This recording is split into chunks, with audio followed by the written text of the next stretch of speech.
अब हम लोग जो बात करने वाले हैं, we are going to talk about the inverse of a matrix. तो what do mean by inverse of a matrix? If A is a square matrix, ठीक है, if A is a square matrix of order n, then a square matrix B of same order n will be called as the inverse of A if A into B is equals to I is equals to B into A. If B is the inverse, okay, B is the inverse of A, then A into B equals to I and B into A equals to B into A. तो जो भी matrix ये follow करेगा वो आपका क्या कहलाएगा? Inverse कहलाएगा.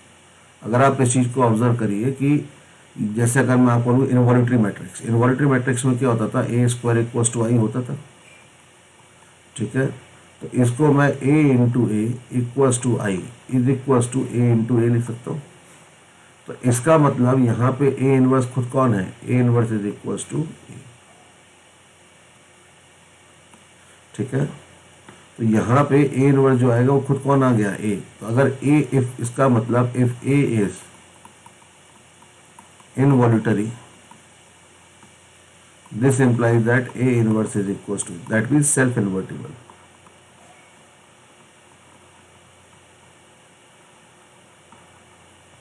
ठीक है. इसी तरह से याद करो ऑर्थोगोनल मैट्रिक्स. तो A into A transpose equals to I equals to A transpose into A, मतलब ऑर्थोगोनल मैट्रिक्स.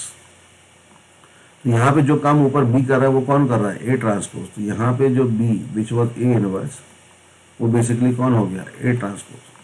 तो for involutory matrix inverse of the matrix is the matrix itself. For orthogonal matrix A inverse is equals to A transpose. Transpose is the inverse, ठीक है. तो this is what is called as orthogonal matrix. Orthogonal matrix और involutory matrix के हमें इस तरह से inverse पता है. इन्वर्टरी का क्या होगा? खुद वही हो जाएगा. और ऑर्थोगोनल के लिए क्या हो जाएगा? A inverse equals to A transpose, ठीक है. ओके. तो जैसे अगर मैं आपसे बोलूं कि A cube is equals to 4i, A cube is 4i, तो find A inverse. A inverse निकालना. तो ए इनवर्स कैसे निकालें? तो a into A square is equals to 4i is equals to A square into A, ठीक है. तो यहाँ पे आप देखिए कि इसको मैं क्या लिख सकता हूँ? a into A square by 4 is equals to I, that is A square by 4 into A. तो इसे कंपेयर करोगे, जो काम ऊपर इनवर्स में b कर रहा था वो यहाँ पे कौन कर रहा है? ए स्क्वायर बाय 4 कर रहा है. तो मतलब b which was equals to A inverse will be equals to कितना आ जाएगा? That will be equals to A square by 4, ठीक है. तो मेन तरीका जो इनवर्स निकालने का है वो क्या है? देखिए, एक तरीका तो ये है सिंपल कि ऐसा कोई भी मैट्रिक्स बी जो A B equals to B A equals to I show करता हो वो क्या लाएगा? क्या आपका इनवर्स, ठीक है. दूसरा तरीका जो आपका इनवर्स निकालने का हो सकता है वो हो सकता है कौन सा?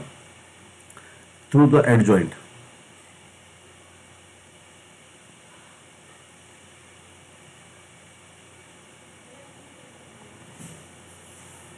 Okay.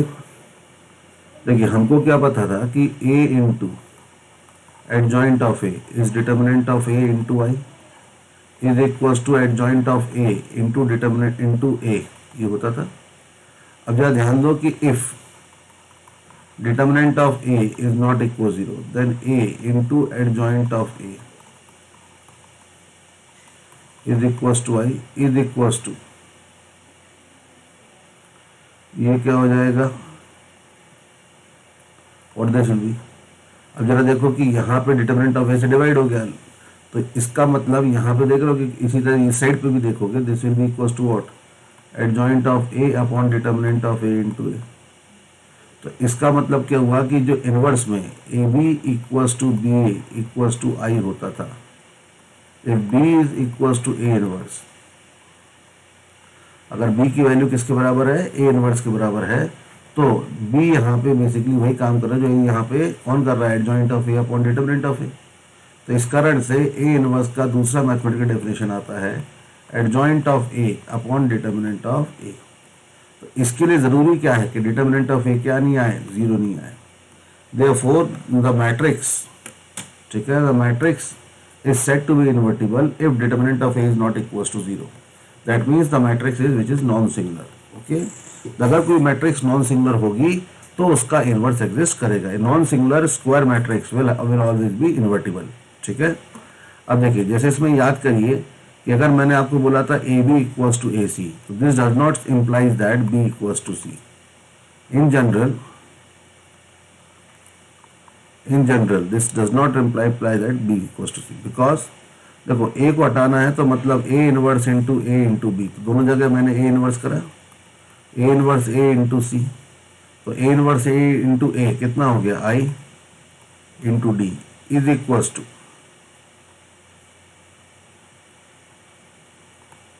A inverse into A क्या हो गया, I into C, therefore B equals to C.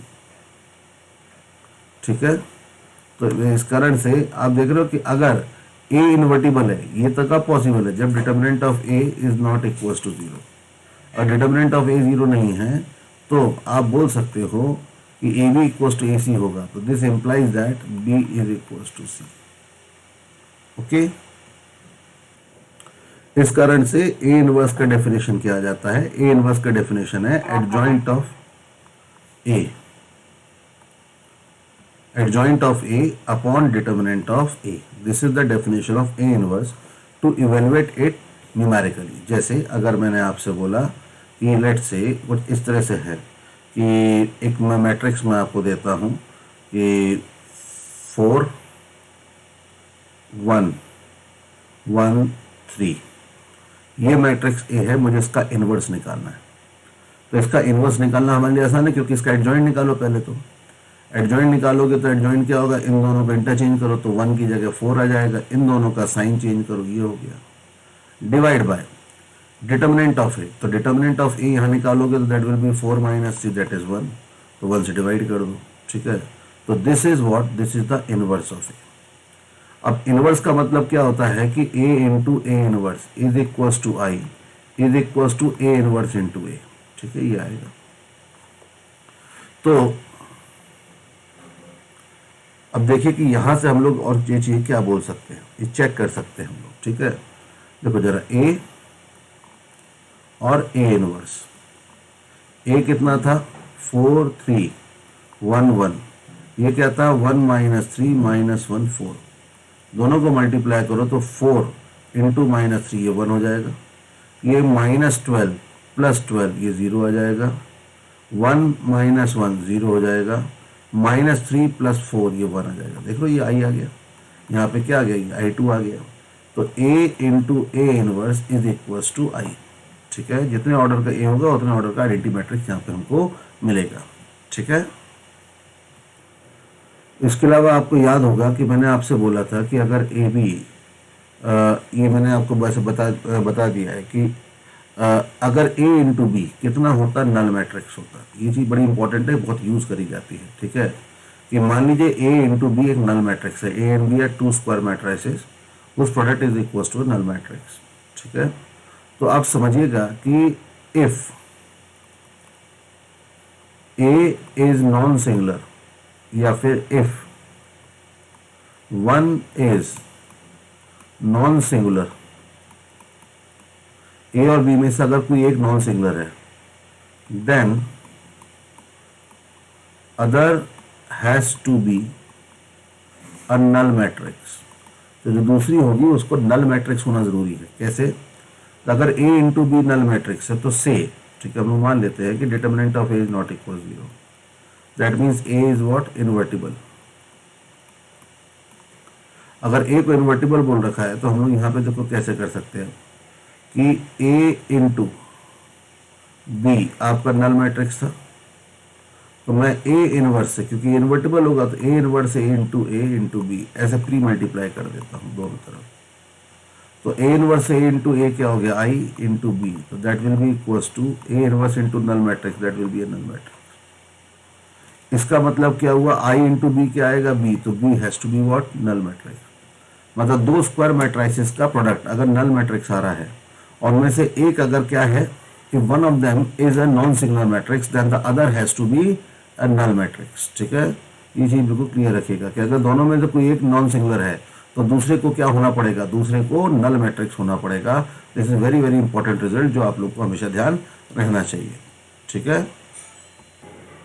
Okay. देखिए अब यहाँ पे क्या होगा, यहाँ पे अब बात ऐसी आ जाती है कि लेट से एक डायगोनल मैट्रिक्स है। ठीक है, तो मतलब अगर आप ये चीज़ ध्यान रखिएगा, अगर एक डायगोनल मैट्रिक्स है K1 K2 K3 so on till Kn, इस तरह का एक डायगोनल मैट्रिक्स है, बाकी सारे एलिमेंट जो हैं वो आपके जीरो जा रहे हैं। ठीक है, तो डायगोनल मैट्रिक्स अगर A है तो इसका A इनवर्स क्या होगा, A inverse will be equals to what, that will be equals to K1 का इनवर्स, K2 का इनवर्स, मतलब जितने भी डायगोनल एलिमेंट्स हैं उनका क्या ले लो, इनवर्स, रेसिप्रोकल ले लो, और बाकी सारे के सारे तो जीरो ही रहने हैं। ठीक है, तो इस तरह से जैसे कि अगर मैं आपसे बोलता हूँ कि एक मैट्रिक्स है 1 2 3, तो 0 0 0 0 0 0, अगर ये मैट्रिक्स ए है और मुझे इसका इनवर्स निकालना, तो इनवर्स जल्दी कैसे निकाल सकते हैं, आपको सिंपल 1 का रेसिप्रोकल 1, 2 का रेसिप्रोकल 1/2, 3 का रेसिप्रोकल 1/3, और बाकी सब 0 0 0 0 0, ये आपका ए इनवर्स होगा।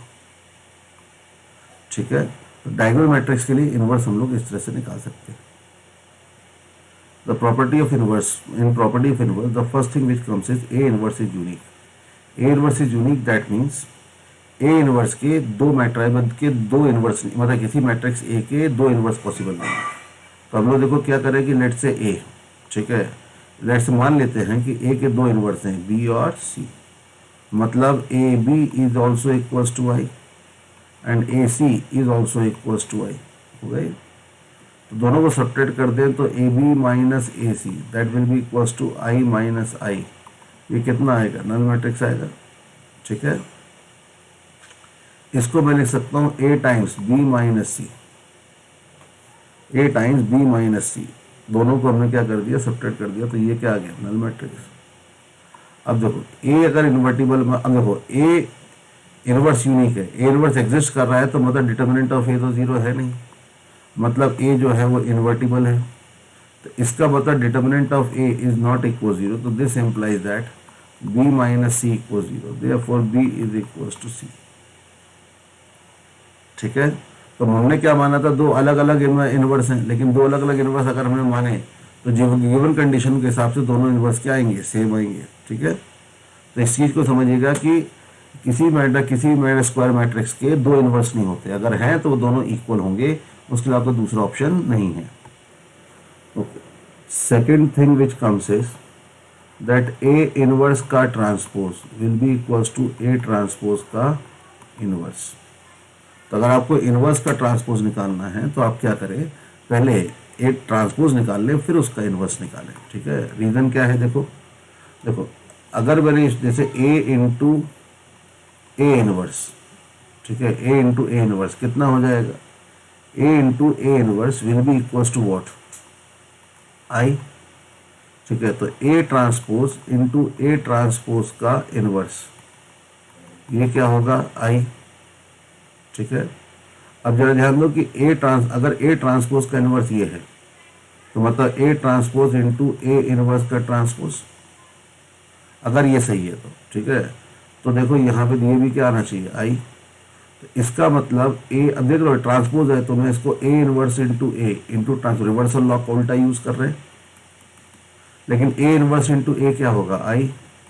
तो I का ट्रांसपोज जो होगा वो भी क्या आएगा, I। ठीक है, तो इस कारण से हम लोग क्या बोल सकते हैं कि A इनवर्स का transpose is equals to A transpose का इनवर्स। अच्छा, ध्यान देना कि AB equals to BC equals to AB equals to BA equals to I देने पे हम B को क्या बोलते हैं, A का इनवर्स, लेकिन जो B A के लिए कर रहा है वही A B के लिए भी कर रहा है, मतलब A can also be written as B inverse. B को हम लोग A इनवर्स बोले और A को हम लोग क्या बोले, B इनवर्स बोलते हैं। ठीक है, तो इससे क्या होगा,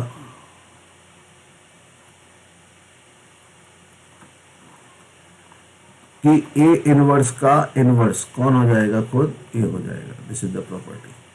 कैसे, अब यहाँ पे रखो A is equals to B, B कितना आता है, A इनवर्स का इनवर्स, तो A इनवर्स का इनवर्स कितना हो गया, A हो गया। ठीक है। अग्निची, the next thing what comes is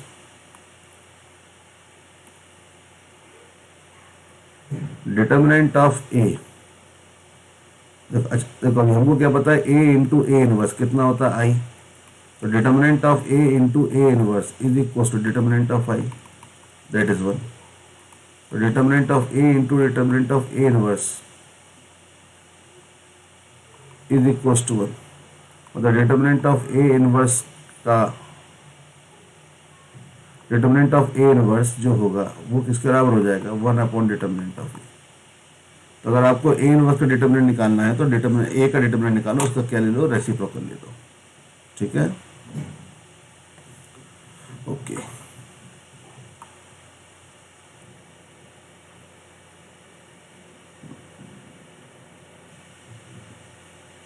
okay, तो इसको मैं एडजॉइंट ऑफ ए इंटू ए का होल ट्रांसपोज बोल सकता हूँ, लेकिन एडजॉइंट ऑफ ए क्या हो जाएगा, डिटर्मिनेंट ऑफ ए इंटू आई का ट्रांसपोज। लेकिन आई का ट्रांसपोज तो आई होगा क्योंकि सिमेट्रिक होता, तो डिटर्मिनेंट ऑफ ए इंटू ये हो जाएगा आई, ठीक है। तो इसका मतलब वही रिजल्ट मिल रहा है जो एडजॉइंट ऑफ ए ट्रांसपोज की जगह ये डालने पे भी वही रिजल्ट आ रहा है। इस कारण से दोनों मतलब क्या होंगे, सेम, ठीक है। तो therefore adjoint of A transpose is equal to adjoint of A का ट्रांसपोज। मतलब ट्रांसपोज बाद में लेना, अगर ए ट्रांसपोज का एडजॉइंट निकाला तो पहले ट्रांसपोज लेके फिर एडजॉइंट निकालो, या फिर एडजॉइंट निकाल के फिर उसका ट्रांसपोज ले लो, उससे कोई फर्क नहीं पड़ता है, ठीक है। अच्छा, अगर ए सिमेट्रिक मैट्रिक्स होगा तो एडजॉइंट ऑफ ए भी सिमेट्रिक मैट्रिक्स होगा, ठीक है। If A is a symmetric matrix then adjoint of A will also be a symmetric matrix.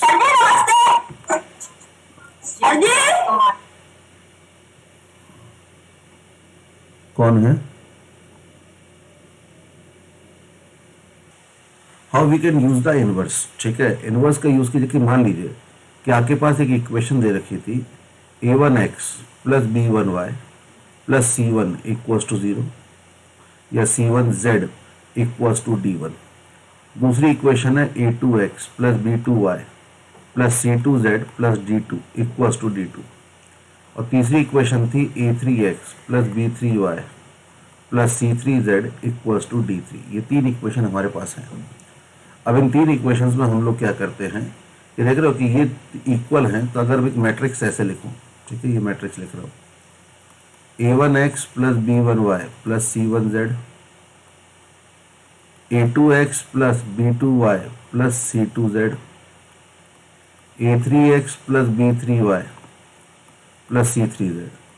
This will be equals to what, column matrix d1 d2 d3 बोल सकते हैं। अगर ये तीनों इक्वल हैं तो हम लोग ये बोल सकते हैं। लेकिन जब देखो ये जो लिखा हुआ है इसको मैं इस फॉर्म में भी लिख सकता हूँ, ठीक है। a1 b1 c1, a2 b2 c2, a3 b3 c3, और ये हो जाएगा आपका x y z। मैं इसको इस फॉर्म में भी लिख सकता हूँ।